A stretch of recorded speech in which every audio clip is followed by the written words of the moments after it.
அஸ்ஸலாமு அலைக்கும் வரஹ்மத்துல்லாஹி வபரகாத்துஹு.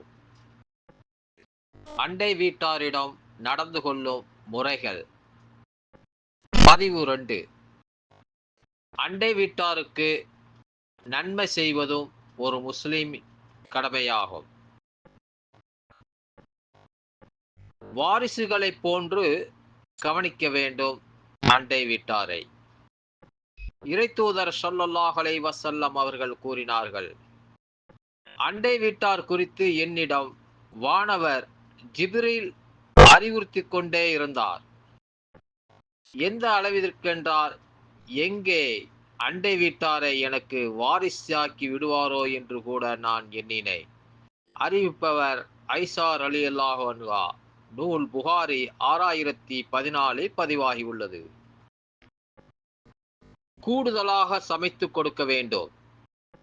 அபூதர் ரலியல்லாஹு அவர்கள் கூறியதாவது, என்னிடம் அல்லாஹ்வின் தூதர் ஸல்லல்லாஹு அலைஹி வஸல்லம் அவர்கள், அபூதர், நீர் குழம்பு சமைத்தால் அதில் அதிகமாக தண்ணீர் சேர்த்துக் கொள்வீராக, உம்முடைய அண்டை வீட்டாரையும் கவனித்துக் கொள்வீராக என்று சொன்னார்கள்.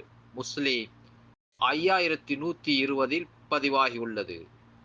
அற்பமாக இருந்தாலும் அண்டை வீட்டாரை இழிவாக கருதக்கூடாது. நபிகள் நாயகம் ஸல்லல்லாஹு அலைஹி வஸல்லம் அவர்கள் கூறினார்கள், முஸ்லிம் பெண்களே, ஓர் அண்டை வீட்டுக்காரி மற்றோர் அண்டை வீட்டுக்காரிக்கு ஓர் ஆட்டின் குழம்பை அன்பளிப்பாக கொடுத்தாலும் அதை கொடுப்பதையும் பெறுவதையும் அவர்கள் இழிவாக கருத வேண்டாம். அறிவிப்பவர் அபூ ஹுரைரா ரலியல்லாஹு அவர்கள்.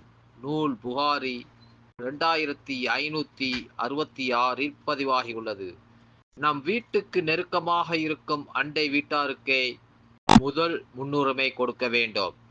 ஐஷா ரலியல்லாஹு அவர்கள் கூறியதாவது, நான் நபி ஸல்லல்லாஹு அலைஹி வஸல்லம் அவர்களிடம், அல்லாஹ்வின் தூதரே, எனக்கு 2 அண்டை வீட்டார் உள்ளனர். அவர்களில் யாருக்கு நான் அன்பளிப்பு செய்வது என்று கேட்டேன்.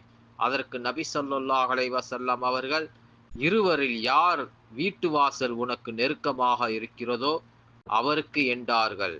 நூல் புகாரி 2259 பதிவாகியுள்ளது. இன்ஷா அல்லாஹ் அண்டை வீட்டார்களை, பக்கத்து வீட்டுக்காரர்களை, அவர்கள் இருக்கும் நிலைமைகளை பார்த்து அதற்கு தோதாக நம்ம நடந்தால் அதற்குண்டான பரக்கத்தை அல்லாஹ் நமக்கு தருவானாக. அஸ்ஸலாமு அலைக்கும் வரஹ்மத்துல்லாஹி வபரகாத்துஹு.